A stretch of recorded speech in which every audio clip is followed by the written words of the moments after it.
Halloween. So, Nice to speak to you again, Ian. Hello, good to speak to you. Happy New Year, by the way. Happy New Year to you, Ian. Yeah, all the way from us in Liverpool to you in across the pond.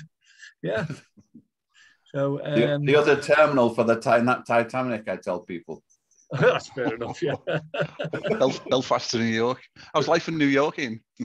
I was just discussing it. I actually took my kid to get his booster vaccine because at 13 they just allowed them, and the area around Midtown, this is Woody Allen country, the west side along Broadway, and it was there's so many shops closed, so many bars closed, just shuttered. Wow. It's it's because of COVID or just closed down or closed down. Oh, right. Closed down, empty for sale, or about to go. It's I don't think the full economic effect has been factored in yet, because nobody wants to admit it, because there'll be pressure on them to do something about it, like give people money. Boris is still there anyway. I mean, if Boris is still there, then he's hanging on. Yeah, hanging on. I've just posted something because there was a Newsweek had a report that in India there was a funeral, cremation and a funeral for a monkey. What? 1,500 people in defiance of COVID regulations. And there was somebody tutting about, this is why India's third world. And I said, excuse me, that all across the US, Republicans have been pushing for religious exemptions. This is a religious exemption. And you may think that worshipping a monkey is silly, but the rest of the world thinks you voting for a monkey is bloody silly. And he's having election rallies that you're all turning out to as well. So I'm a little bit new to this game, Ian. I mean, Terry's old hat and he spoke to you before. But from my point of view, I wondered, how did a Liverpool bus conductor end up as a professor in New York? It's a long and winding road. We can go for the diluted version. Yeah. I think it was probably a 79A, if you remember. Yeah, that used to go to Lee Park. Didn't it stop at Lee Park, the 79A? 79. I used to go to Belle Vale. I mean, it changed while I was in there. It was all very strange. Yeah. No, I mean, I've recently been, it's really good you've got me reminiscing about those days because, memories, they're there, but you need to stir up the sludge to get them out. And our last conversation with the contractor drilling away. I was telling Steve about that before. In the background. And I was trying to indicate to him to be quiet, but he's Haitian and he's on the building and he had to get the job done, so he wasn't going to listen at all. No. But no, it got me thinking about it. And then I finally got round to reading your book, Terry. And it brought back so much in the way of memories, as you might have seen. I mean, the scenes that you were there. I was one of the last conductors on the 79s because we fought against it going one-man operation. Oh, yeah. And, it had horrendous tales. And the 79s were a legendary bus route at the time. It was, we appeared in, I can't remember if it was The People or The News of the World or both. Yeah. Because lonely housewives of Netherley were a big issue. The Netherley nymph. And the News of the World used to point out how the buses, the big Atlanteans would sort of get to the terminus at Netherley and then disappear off into the countryside and sort of stand there wobbling a bit for a while and then come back. People were adding one and one and completely unwarranted, making two out of this. Was it the Netherley Clipper? I can't remember. We had, I mean, it was a really busy route because people didn't have cars in those days. And it was every 10 minutes. The most reliable service in Liverpool, the 79, every 10 minutes before deregulation. Yeah, no, it was going. And then they tried. I mean, they introduced the 410s that didn't stop. They just got to the express. They went express, and I've got happy memories in all sorts of ways. It was a bit rough getting up because the first bus, you had to be in the depot at 4 o'clock in the morning. And I have to confess that once in a while, I went straight from the Somali club straight to the depot. Because it didn't seem worthwhile going back for a snooze, you know. Oh. And, Yeah. and you know, it was lively, full buses, exhausting. Everyone worked all the hours that got sent, because without overtime, because that was the other thing I was thinking, public industries at the time worked on the principle paying extremely low wages to set an example to everyone else against inflation. But what then happened was everyone was encouraged to work loads of overtime to make up the paycheck. It was the same on the railways when I joined the railways afterwards. And, you know, you worked all the hours that God sent. And on the buses, it was worse because you had split shifts as well. You come in for a couple of hours in the morning and you come back for a couple of hours in the afternoon. And, you know, you weren't getting paid in the meantime. So, you know, thank God for the Brookhouse and the Cock and Bottle and the other places. Coronation, do you remember the Coronation on Chilwell Valley Road, Ian? Indeed, I do. Indeed, demolished now, you know. It's all derelict, the land there. I've looked at how many pubs are demolished, and you know, this is part of the exercise of reminiscence that you got me on, because one of the things, I left Huyton, when was it, 64, 65? I went to live in Huskerson Street to begin with, in Liverpool 8. And when I went, the next time I really went back to Huyton and looked around, apart from occasional visits to my mother and Sixers, was in the Knowsley by-election. And the change was incredible. I mean, I was looking, when I left, Baker's Green Road had a row of prosperous shops, busy shops with plate glass windows. And when I went back this time, the shops were like, they're like a bunker in Berlin. They had armor plating all over. Yeah. You know, they were dark inside and dank, and half of them were closed. And, you know, just obviously something had gone. And I remember going to a school, and one of the things I was thinking about your escapades in your book there. The teachers all said the kids are really bright and they're really good until age 11, and then something happens. And, you know, they just went off the rails. Because, testosterone. Yeah. Well, it's not just testosterone. It was everything, you know, it was because we had testosterone as well. Boy, we did. Yeah. I was expelled from Prescott Grammar School. Naughty boy. Yeah, often. And but there was a tradition then, which I remember, and I think you're part of it as well, is of working class kids who, whether you like that, I disapprove of grammar schools on general principle, but they did provide a sort of a ladder for working class kids. The Catholic grammar schools in particular, I don't even remember my friend Ed Murphy, who's with the Merseyside Council for Voluntary Service.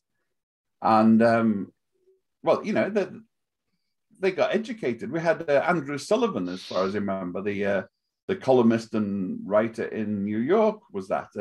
I think Hinton from the News of the World, from Fox, he was part of that generation. Yeah.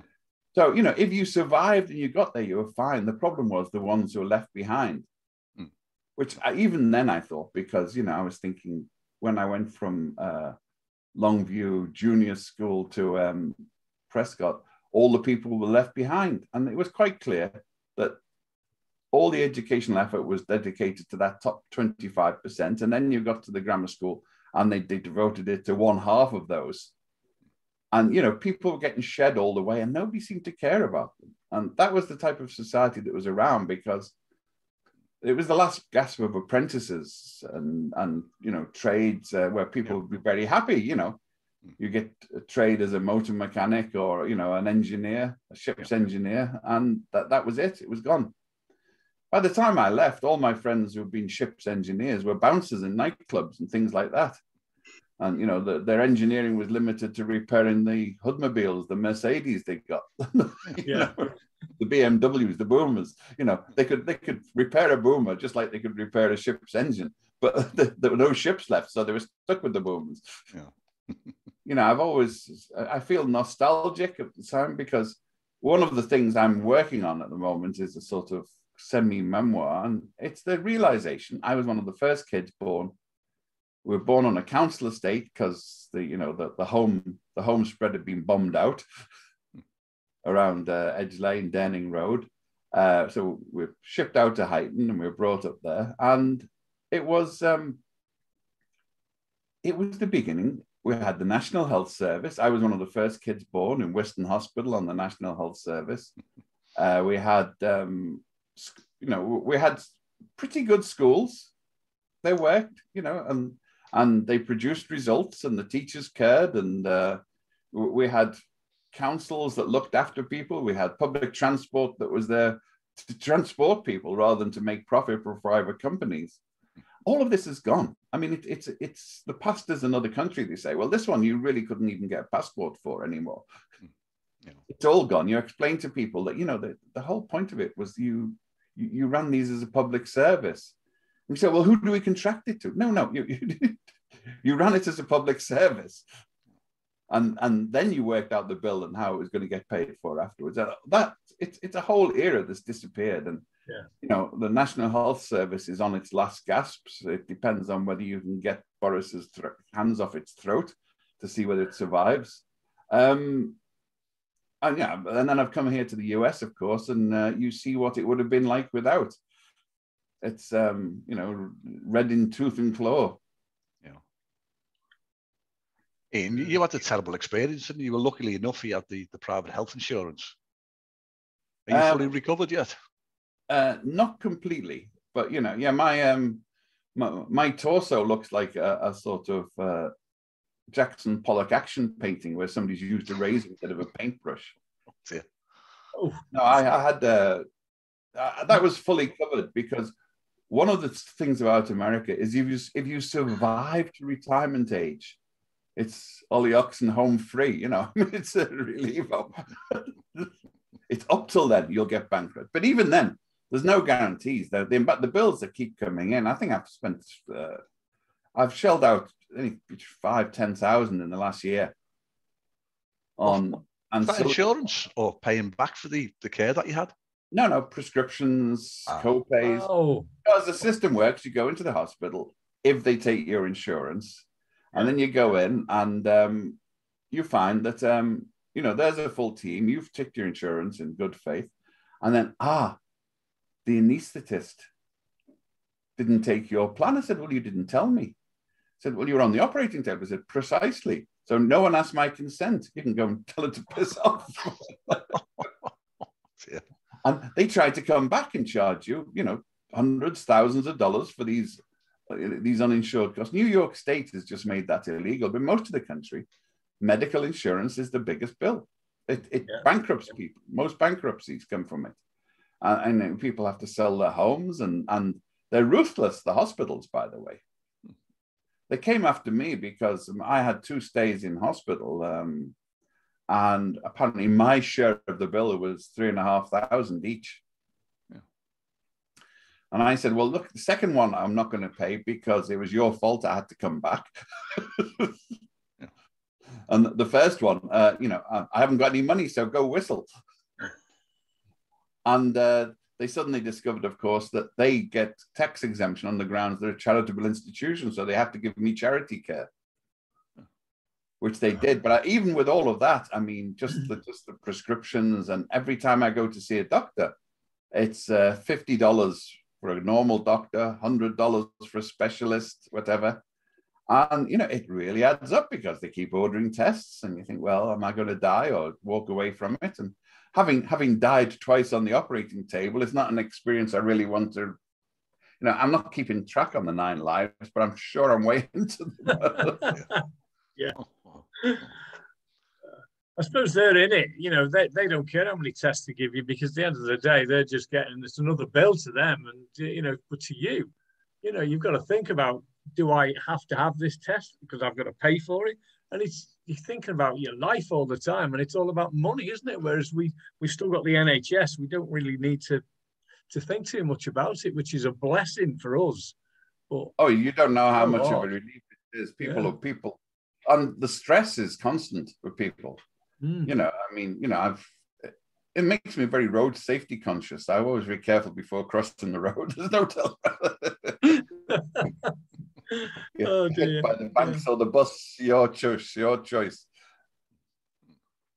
Oh. Ian, how's this memoir? Is this last time we were chatting? You were talking about delving into the family history.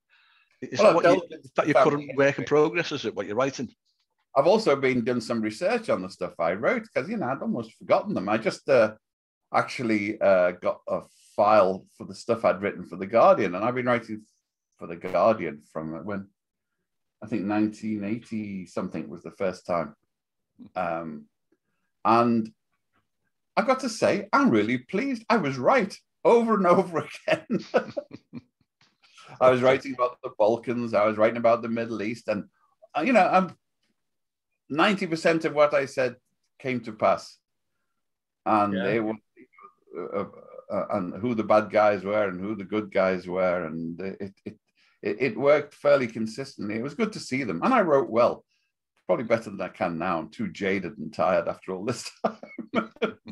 So I'm hoping to mine those as well. But the family history is also there. And I've looked at that. That was my that was my sort of nephew who he went looking into it, and he went back. On one side, it's Wales, which is often under. People forget that about Liverpool. It was the biggest Welsh-speaking city in the world before World War. Half an hour's journey away. That's all. Yeah. From my flat in Huskisson Street, I could look out the bathroom window and see Wales. Because we're on the top of the hill, right across the world. Looked over all you Willybacks in Clatterbridge, Big pasture. and saw, there it was on the horizon. And but things had changed. And when I was a young kid, I remember I think it was Thursday. The Welsh came into Liverpool for shopping. What? So the ferries used to come from Llandudno, Llandudno. Llandudno, yeah. It was filled with, it was filled with Welsh, and the Welsh chapels around Liverpool 8 were all still full of Welsh. Speaking Welsh, singing in Welsh, Well, just like apparently in Patagonia, in the south of Argentina, there's a big Welsh colony. Yeah. They kept the faith, land of our fathers, and all the rest of it. So, and then I was thinking on the same lines, just while we're pretty much wool gathering, is another aspect I think is often overlooked in the makeup of Liverpool is the Manx. A lot of influence from the Isle of Man, and when I started doing some stories in the Isle of Man, theirs in the North Wales accent. I'm not quite sure whether they've been influenced by Liverpool or whether it was a mutual influence, but you can really hear it and see it. Yeah. And but the Manx especially, because it was very important. They were lawless smugglers, remember, because they weren't part of Britain. The cargoes used to get unloaded in the Isle of Man and then smuggled in on smaller boats to the tunnels in Birkenhead, and with similar lawless people. Yeah. It's still a tax haven, isn't it, the Isle of Man? They pay less income tax. Don't talk about my bank like that. Yeah, but no, there are lots of people who I knew who had Manx ancestry. Alexis Sale, for example, his father was from Manx family, and they were all across the world. They were sailors and smugglers, and got everywhere. So I suppose from there to tax haven is a natural thing. The Caymans did the same thing. The Cayman was set up by buccaneers, and then they saw the opportunities in tax evasion.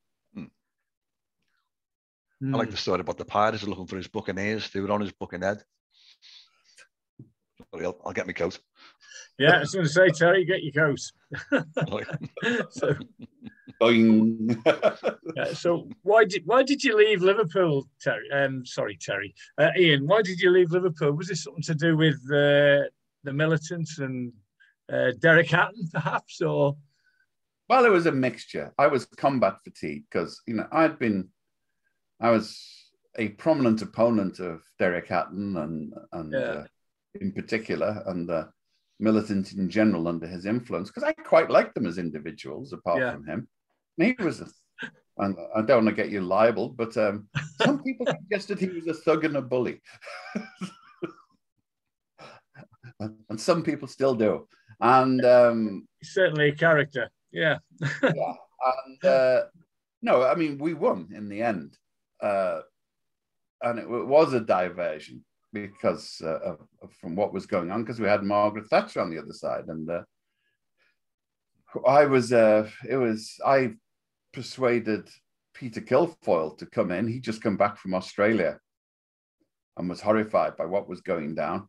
And I persuaded Neil Kinnock and the Labour Party to get him on the team, because I said, look, Peter knows where the bodies are buried, you know, and he knows all the families, he knows the Liverpool background, he's seriously got it sorted, and he'll be able to do the job. And what's more, he is not your classic right winger. He is a son of the soil, as left as they get, and but you know, doesn't take any messing. You know, as you know, he was built like a brick outhouse. And was not going to get intimidated by anybody. So, you know, that all worked out. And what I found was inevitably the case is that the people who took over, who thrived in the local Labour Party after that, were very often the people who had either, you know, stayed stum during the event or had gone along most of the way with them.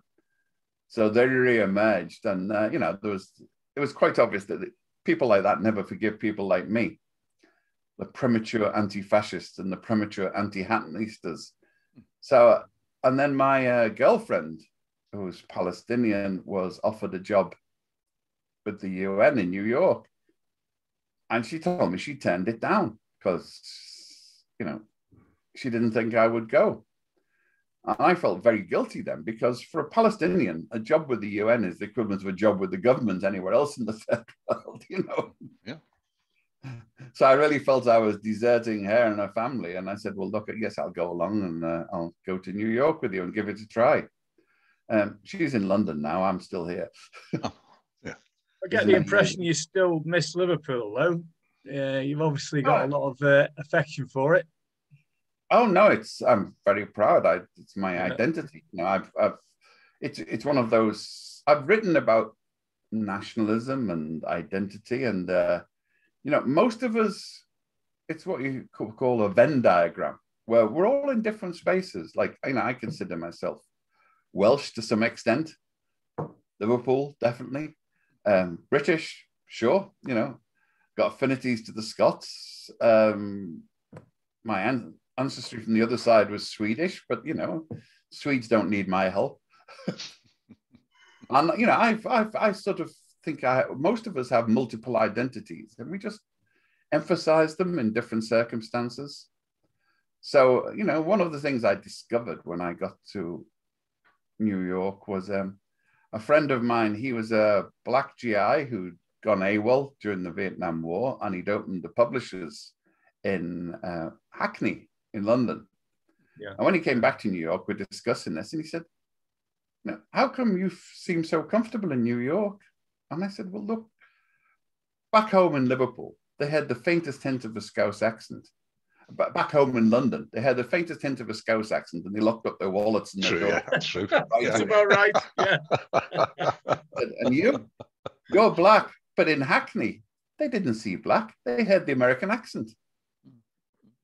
You were exotic and cool. So it's the same here in New York. They think I speak the Queen's English. They think my English is impeccable. They're never going to call me. I've got the voice of authority. You know, I mean, I've got the legacy of 300 years of British imperialism and colonialism behind me when I speak here. So, you know, no chips on the shoulder. It's a very comforting experience. You know, there are other criteria, but you know, in general, I was it was equal opportunities, whereas in Britain, as you know, it can tell against you.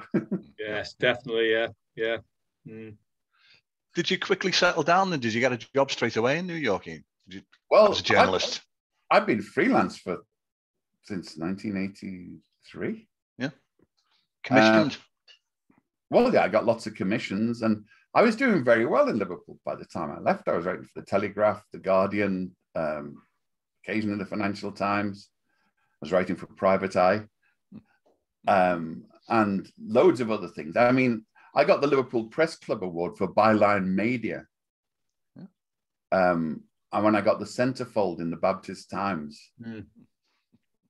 So I would write about anything, you know, and I did, you know. I was the theatre correspondent for the Northern Theatre correspondent for the Independent. I wrote for the Independent from the day it started on loads of issues.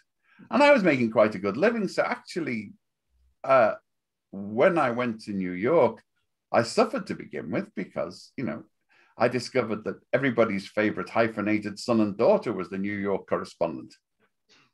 And they weren't going to make way for some Scouser coming across the Atlantic. So I really had to struggle for a few years to make my name and work out what niche there was for me.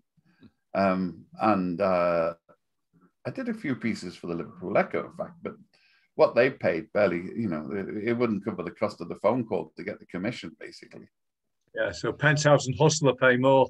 A little bit, just a little bit, yeah. Yeah. That was fun. I mean, you know, when I had Baptist Times and Penthouse and Hustler to my list of publications, I felt I really deserved that Press Club Award for byline mania. Hey, didn't Radio City or Radio Merseyside get in touch with you on 9/11 because you were the Liverpool man abroad? Roger Phillips. Yeah. Roger. Yeah. My old friend, you know, we were there. In fact, I auditioned for that job many, many years ago. Yeah. But he got it and probably deserved it. He's a richer and more resonant voice. And it would have meant getting up every morning at 4 o'clock, which would have been a bit of a bind. And no, Roger's been a psychotherapist to the city for 30 years now. And so he called, and it was the morning, because before him, Canadian Broadcasting got hold of me. And mine was the only landline working down near the World Trade Center, because I was living very close. I mean, I actually watched the bangs. I sometimes go on TV and radio shows, and there's they're all anti-vaxxers now, but then it was there were no planes. I said, well, I saw something look really like a plane poking out the side of the World Trade Center, and I saw something that looked really like a plane flying into it. So who are you going to believe? Yeah. Your paranoid crap or my eyes? I'm sorry. Yeah. But that was a fairly traumatic experience, you know, because wandering around there, it was like post Hiroshima, because the dust was settling everywhere. It was like snow everywhere. There's no telling what was fluttering out the sky. And afterwards, I discovered it was completely toxic. The Mayor Giuliani, so-called American, I always thought was a sleazy little scumbag, and still think he is. He was announcing that the air quality was fantastic. And a friend of mine who worked in the Environmental Protection Agency and knew where I lived said, be careful, the air is fantastic. But every time a truck goes over all of that dust, it's laden with heavy metals and asbestos. And so it was. I mean, it really was toxic, but they never told anybody. They were so eager to get things back to work. It sticks in my mind with this sort of COVID, what the lies they will tell to get the economy moving. And you have to remember with Giuliani as well, he almost single-handedly closed down the Western economy. At the day I was talking to the Independent about another story about diamonds in the Congo, of all things. And I called him and said, you know, I've just seen on television, Giuliani is looking for his emergency headquarters. And the editor said, well, so?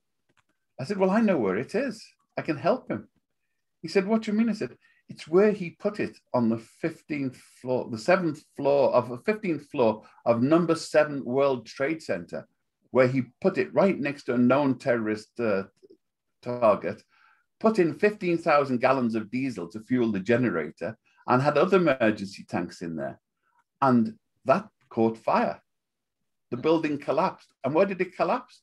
It collapsed upon the Con Edison station, which was the power substation, which was next door to the telephone station, Verizon. So he managed to knock out the electricity and the telephones for the whole of New York. And the reason he put it there was because a friend of his, a big donor, was the property developer, Silverstein. So he got this, in return for big donations to Giuliani, he got this huge lucrative contract extending into the future for the city's emergency headquarters, renting his building. This is politics New York style. But it sounds familiar because it's pretty much politics Liverpool style as well. Yeah, there's been big changes. Yeah. It's a bit more blatant. But I mean, Giuliani was a sleazebag. But the other interesting part, which I think comes into one of the reasons why I'm enjoying it, I think Pete Hamill, a famous New York journalist, and myself, and I think one other, we were the only people who mentioned this. And no one would print it. Nobody, even the British papers, would carry anything that in any way denigrated Giuliani, the hero of the day.